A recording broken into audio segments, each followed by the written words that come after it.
ceritanya, mosinya kalau misalkan kudeta terhadap presiden Mesir terhadap oleh militer itu adalah sebuah bentuk dari pengkhianatan atas demokrasi. Jawaban kami jelaslah, masa berpikir lagi dan jelaslah masa melihat lebih dalam lagi, itu jelas adalah sebuah bentuk pengkhianatan terhadap demokrasi. Harus diakui. Bagaimana penjelasannya? Teman-teman tahu cerita mengenai perebutan kekuasaan kerajaan Singosari, Ken Arok, Ken Edes, gitu segala macam. Itu bentuk pergantian kekuasaan saling bunuh gitu. Kalau gue pengen jadi raja, gue harus bunuh dia gitu.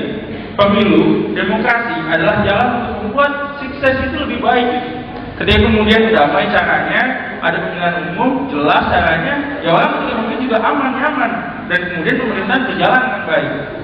Pertanyaannya, kalau kita kontekstualisasikan ke masalah Mesir, Anda sudah dipilih secara resmi, walaupun soalnya sedikit selisihnya, secara politik itu mungkin bermasalah di domestik, tapi harus paham, ketika dia sudah diamanahkan selama 5 tahun, di tahun pertama Anda dijegal, diganti senatnya, digunakan oleh tentara kekuatan militer dan kekuatan massa, Anda tentu tidak bisa menjalankan tugas Anda yang diamanahkan oleh rakyat di pemilu. Nah, hal itu salah dan tentu saja mencederai demokrasi itu sendiri.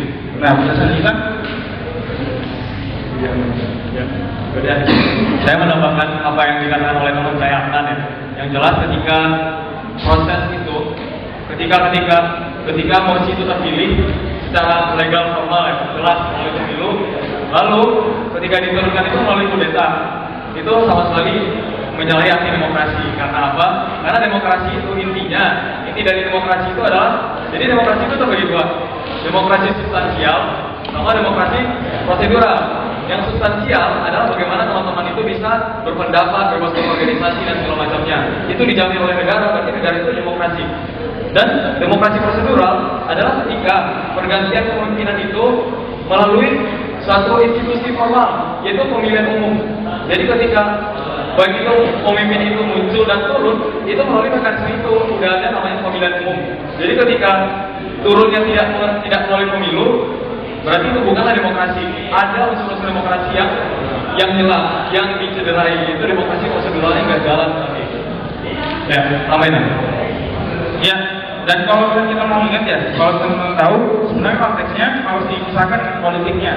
Jadi dipahami saja bahwa yang namanya pemerintahan itu ketika dikudeta, itu sebuah bentuk realita di mana ada sekelompok orang yang mungkin tidak puas terhadap pemerintahan. Ada buku yang dikarang oleh Edward Luttwak, itu bicara tentang bagaimana Anda bisa mengkudeta suatu negara. Itu logis, kelihatan segala macam. Ada sebagian pihak yang bilang kalau kudeta itu cara untuk berdemokrasi, karena gue punya pendapat tentang bagaimana suatu negara.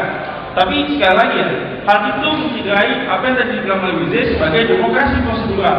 Ada jalan, ada cara. Jelas kalau dibilang itu dengan cara kudeta, dengan cara yang bukan pemilu, dengan cara yang tidak demokratis, itu adalah bentuk setback dari demokrasi. Kita kembali ke zaman dulu ketika belum ada pengetahuan atas bentuk pembagian kekuasaan, bagaimana cara santun dalam berganti kekuasaan. Dan ya teman-teman tahu sendiri ya, konsekuensi akibat itu terjadi perubahan darah yang banyak. Dan itulah konsekuensi dari teman-teman mengkhianati demokrasi. Baik di pihak yang menang dan kalah, semuanya begitu. Sekian, terima kasih. Wassalamualaikum warahmatullahi wabarakatuh.